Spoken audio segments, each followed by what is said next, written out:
Vice President Sara Duterte's husband has filed complaints after his private bank records were disclosed during the House Justice Committee's impeachment hearing. Here's the report.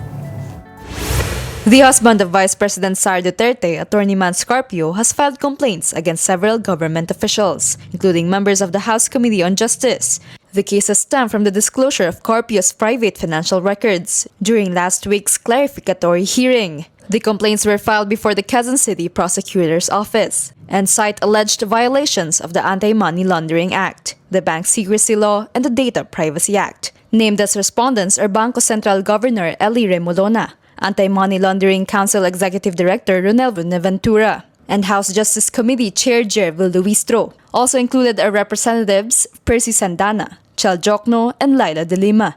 The lawmakers, for their part, maintained they did not violate any law during the impeachment hearing.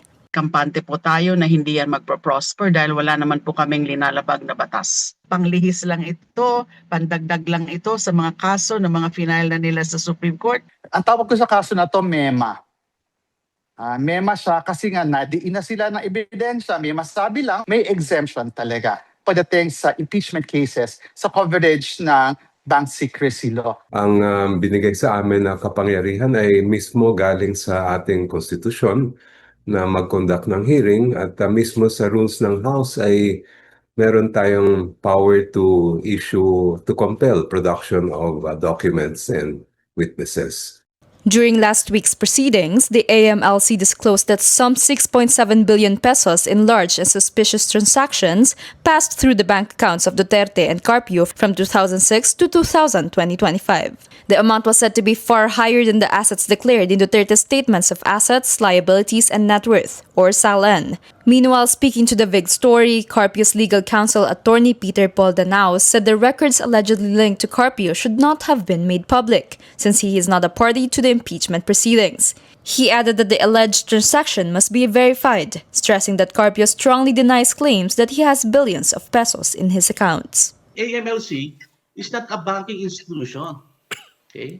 It is a council that investigates money laundering offenses. That is why there is a different law, a more recent law, because 1405 is a 1955 law.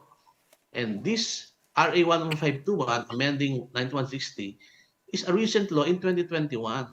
So precisely, this recent law governs the transactions or information gathered by AMLC. So it is our opinion, and I think the law itself is clear, that the AMLC is prohibited, absolutely prohibited from, and that has a purpose, to stabilize confidential information to secure banking industry.